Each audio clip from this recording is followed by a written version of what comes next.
In how many distinct ways can 6 people be seated around a circular table? Alright, in a round table, 6 yung ating upuan. 6 din na tao. So, the first way, number of ways here is 1. Kasi yung 6 na tao, kahit saan natin ilagay dyan, the same position siya. So, 1. Then, after natin maglagay ng isang tao dyan, so that will be considered as fixed. Ngayon, the next position will be, we have 5 ways here, no? Kasi sa 6, tinandel yung isa. 5 na lang. So, the number of ways na malagay natin yan is 5.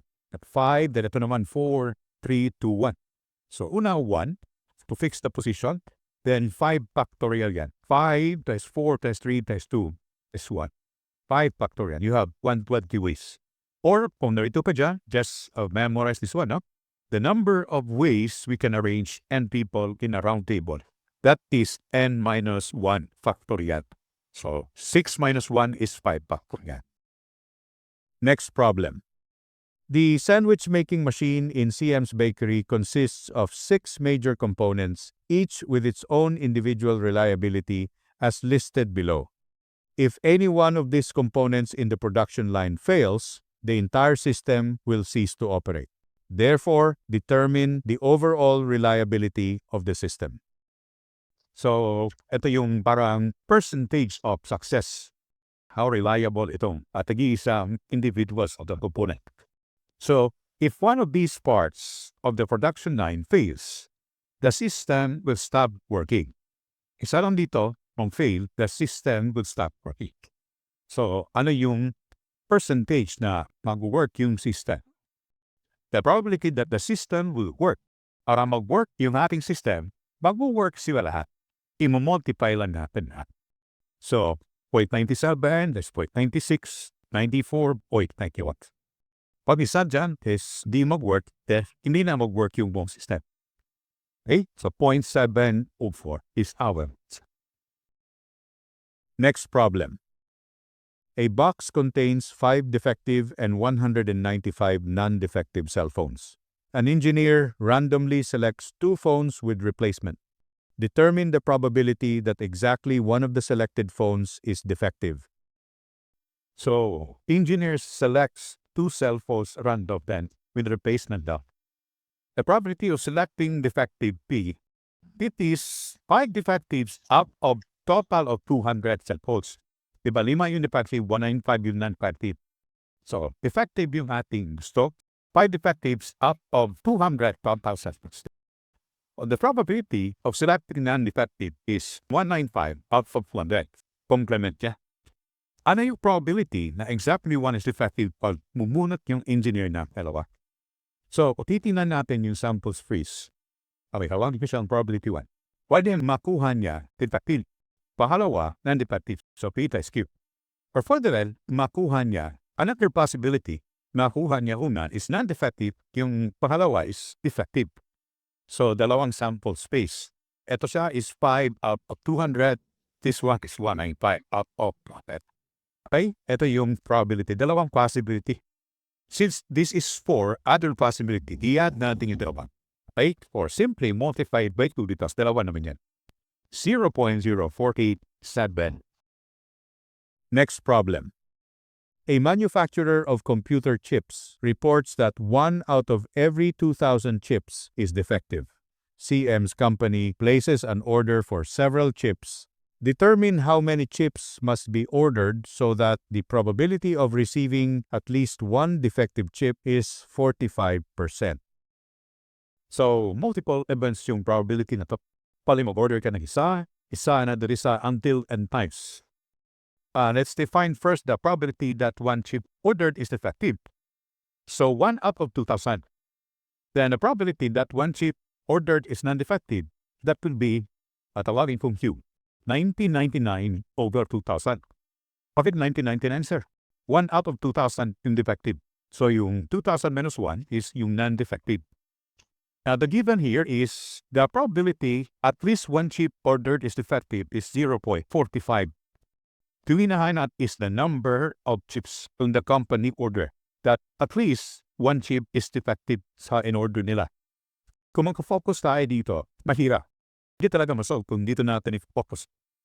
But kung ipo-focus natin sa complement, which is the probability that no defective at all, which is complement nito, that is 1 minus 0.45. Ito yung probability no defective at all. You have here 0.59. Kung ipo-focus natin dito, mas madali yung ating solution. Kung no defective at all yan, ito lang yung gagamitin natin, non-defective. So, Q raised to n chips. Ilang chips yung ating i-order. Okay, so dito lang tayo mag-focus. Na para mababa natin yung n, i-ln po yung both sides. ln 0.55.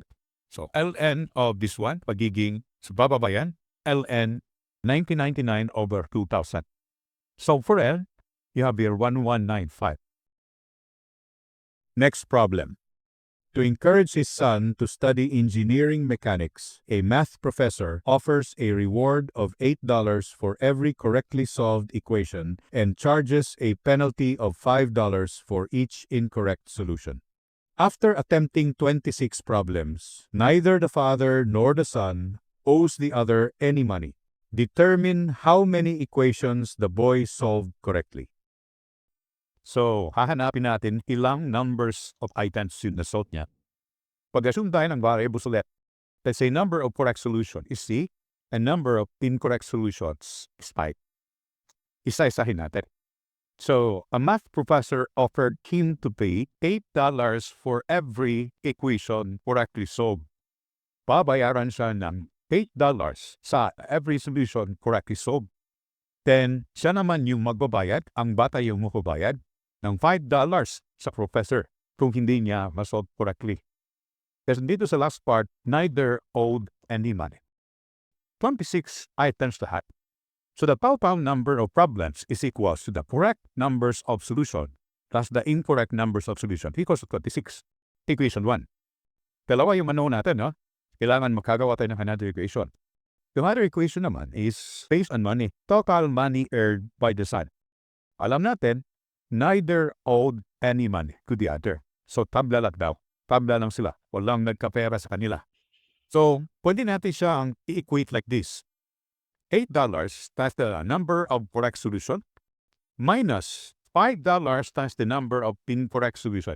Kasi babayaran siya kung tama yung kanyang solution. Then siya naman yung magbabayad. So masasubtract. Siya yung magbabayad kung mali yung kanyang solution. So $8 times the total number of correct solution, then minus $5 times the incorrect number solution. Neither owed any money to the other. So tabla lang. So equate natin yan to 0 kasi tabla lang daw sila. So equation 2. Using your calculator, solve natin yan simultaneous linear equation. C is equals to 10, then I is equals to 16. Yung hinahanap dito is how many did the boy solve correctly? So letter A is the correct answer. Next problem. A local weather forecaster predicts no rain and has an accuracy rate of 2/3. Meanwhile, the Meteorological Service predicts rain with an accuracy rate of 3/4. If no other information is available, determine the probability that it will actually rain. For this problem, we will use this basic formula. The probability of an event is equal to the favorable outcome divided by the total possible outcome. Ano yung favorable outcome natin sa problem? Yung hinahanap natin is the chance of rain. That is our favorable outcome. 2/3 accuracy of prediction. Sinabi nila, walang rain.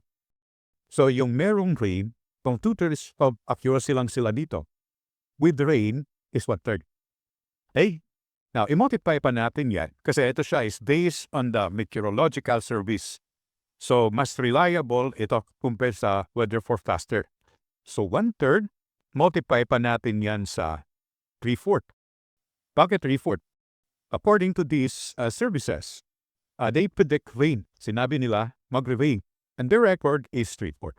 So, 1/3 of accuracy sila dito in terms of rain. Multiply natin sa 3/4 na mag-rain din. Puro rain. Rain ito, then rain din yan.